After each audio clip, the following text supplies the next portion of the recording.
Global skill development mission में आपका स्वागत है। इस सेशन में हम बात करने वाले हैं नील रेटेड परचेज एंट्री की, जो जीएसटी के अंतर्गत आएगी और हम उसे देखेंगे किस प्रकार से टैली में कर सकते हैं। जीएसटी में काफ़ी सारी आइटम्स या काफ़ी सारे प्रोडक्ट्स ऐसे हैं जिनको नील रेटेड कैटेगरी में रखा गया है, अर्थात उस पर किसी प्रकार का टैक्स चार्ज नहीं किया जाता। तो अभी के लिए उन्हें नील रेटेड कैटेगरी में डिफाइन किया गया है। ऐसी एंट्रीज के लिए आइए देखते हैं किस प्रकार से हम उन्हें अपने अकाउंट्स में एंटर कर सकते हैं। सबसे पहले इसके लिए हमें 3 अकाउंट्स की रिक्वायरमेंट है।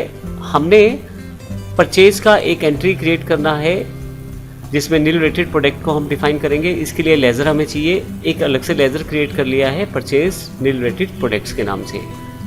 फिर हमारे पास यहाँ पे एक हरियाणा का डीलर है, CCC कंपनी का नाम है, CCC हरियाणा सर्टिफिकेटर्स है, और एक स्टॉक आइटम क्रिएट किया है आइटम नील रेटेड। इसकी एंट्री करके देखते हैं किस प्रकार से हम करेंगे। इसके लिए नवटेक कंप्यूटर्स में ही हमने गेटवे ऑफ टैली के पास हैं, यहाँ से मास्टर्स में अकाउंट्स इन्फो को खोलेंगे, देखेंगे लेजर्स कौन कौन से और कैसे तैयार करने हैं। लेजर्स पर जाता हूँ, यहाँ मैं अल्टर पे आ जाता हूँ। आपको सभी लेजर्स बनाने हैं, मैंने पहले बना रखे हैं इसलिए अल्टर का प्रयोग कर रहा हूँ। यहाँ से मैं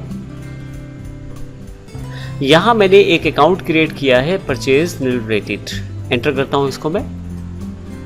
यहाँ से परचेज अकाउंट्स के अंतर्गत है, ये एप्लीकेबल है, यहाँ मैं यस कर देता हूँ। आप देखेंगे कि यहाँ पे टैक्सेबिलिटी में मैंने इसे नील रेटेड डिफाइन किया है। तो यदि आप टैक्सेबिलिटी में नील रेटेड डिफाइन कर देंगे तो ये ऐसे नील रेटेड परचेज मानी जाएगी। मैं एंटर कर देता हूँ, गुड्स हैं, और फाइनली यस कर देता हूँ।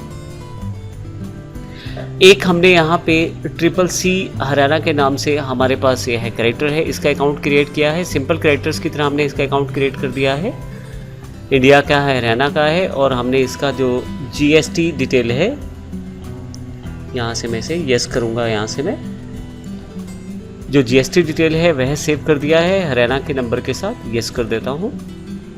फाइनली हमने एक आइटम भी क्रिएट की है, स्टॉक आइटम्स पे जाकर इसे दिखाऊंगा मैं। अल्टर पे आप आ जाएं, आइटम नील रेटेड के नाम से। तो जो भी आइटम रहती है आप उसका नाम रख सकते हैं। मैंने एग्जांपल के लिए यहाँ पे आइटम नील रेटेड का प्रयोग किया है।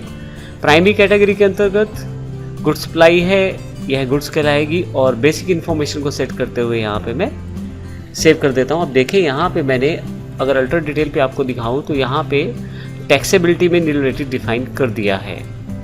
फाइनली सेव कर देता हूँ इसे मैं। अब हम इसकी एंट्री को देखते हैं। अगर मैं यहाँ डिस्प्ले पे आ जाऊँ डे बुक पर,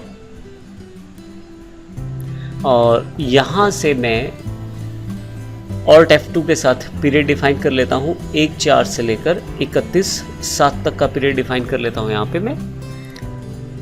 तो आप देखेंगे CCC हरियाणा की 3 एंट्रीज हैं जो वाउचर 4, 5, 6 पर डिफाइन की गई हैं। तो जो सबसे पहली एंट्री है वह नील रेटेड है। मैं इसे एंटर करके खोल लेता हूँ। इसके लिए सबसे पहले आपको डिफाइन करना है बिल का सप्लायर इनवॉइस नंबर, यहाँ पे डेट डिफाइन की है, पार्टी का नाम CCC हरियाणा है, इसका अकाउंट हम बना चुके हैं, सारी इन्फॉर्मेशन दे चुके हैं। परचेज यहाँ से लेजर जो है परचेज नील रेटेड मैंने सेलेक्ट कर लिया है। फिर आइटम नील रेटेड ली है मैंने, यहाँ पे 5 पीस हैं, 15,000 रुपये के हिसाब से 75,000 रुपये, और फाइनली इस पर किसी तरह का कोई भी टैक्स चार्ज नहीं हुआ है। मैं यस कर लेता हूँ इसे। तो यहाँ पे मैंने ये एंट्री कर दी। अब यदि आप इसे डिस्प्ले में जाकर स्टैट्यूटरी रिपोर्ट्स में देखें, GST में GSTR 2, क्योंकि परचेज की बात कर रहे हैं तो GSTR 2 में दिखाएगा। तो 8 नंबर यहाँ पे टेबल नंबर यहाँ पे दिखाया गया है, 8 डिफाइन किया गया है नील रेटेड इन्वॉइसेस के लिए। एंटर करेंगे तो इसकी अलग से कैटेगरी है, nil rated, exempted, non GST, URD purchases इत्यादि के लिए। क्योंकि नील रेटेड हमने अभी एंटर किया है, इसको एंटर करें तो आपके पास आपको दिखाई देगा कि जो हमने परचेज किया है नील रेटेड उसकी एंट्री यहाँ पे डिफाइन की गई है। तो इसे इस तरह से डिटेल में शामिल किया जाता है टैली द्वारा, क्योंकि जब आप रिटर्न्स को भरते हैं तो सारी इन्फॉर्मेशन आप वहाँ पे प्लेस करते हैं। इस प्रकार आप आसानी से इस नील रेटेड आइटम्स की परचेज को डिफाइन कर सकते हैं और स्टोर कर सकते हैं अपने टैली में, और इस प्रकार से हम इसकी एंट्री कर सकते हैं। हमारे पास काफ़ी सारे प्रोडक्ट ऐसे हैं जो नॉन GST कैटेगरी के अंतर्गत आते हैं।